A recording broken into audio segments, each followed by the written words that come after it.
Raghav చడ్డాను Rajya Sabha deputy leader పదవి నుంచి తొలగించింది. అంతేకాదు, ఈయనకి పార్లమెంట్లో మాట్లాడే అవకాశం కూడా ఇవ్వొద్దని అధికారికంగా చెప్పింది. అసలు ఈయన చేసిన తప్పేంటంటే దేశంలోనే అతిపెద్ద సభ అయిన పార్లమెంట్లో పేదల గురించి ప్రశ్నించడం. ఎందుకంటే ఈయన స్విగ్గీ, జొమాటో డెలివరీ వర్కర్ల సమస్యల గురించి మాట్లాడాడు. వాళ్లకు సరైన జీతాలు, ఇన్సూరెన్స్, భద్రత ఉండాలని డిమాండ్ చేశాడు. అలాగే మొబైల్ కంపెనీలు 28 రోజుల ప్లాన్ పేరుతో పేదల్ని ఎలా మోసం చేస్తున్నాయో పార్లమెంట్లో ప్రశ్నించాడు. ఎయిర్పోర్ట్లలో సామాన్యుడికి అందని ధరలకు అమ్మే ఆహారం గురించి మాట్లాడాడు. సాధారణ ప్రజలకు కూడా తక్కువ ధరలో ఆహారం అందుబాటులో ఉండాలని అడిగాడు. ఆహారంలో కల్తీ, టోల్ ట్యాక్స్, ఇంకా పని చేయని ఎంపీలను కూడా తీసేయాలని చెప్పిన అతి కొద్ది నేతల్లో రాఘవ్ చద్దా ఒకరు.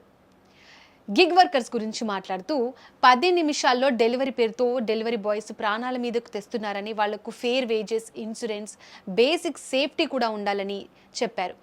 ఇప్పుడు ప్రశ్న ఒక్కటే, ప్రజల కోసం మాట్లాడే నాయకుడిని సైలెంట్ చేయాలా, లేక అలాంటి గొంతును ఇంకా బలంగా నిలబెట్టాలా? ప్రజల సమస్యల గురించి మళ్ళీ పార్లమెంట్లో రాఘవ్ చద్దా మాట్లాడాలి అనుకుంటే ఈ వీడియోని ఎంత వీలైతే అంతమందికి షేర్ చేయండి.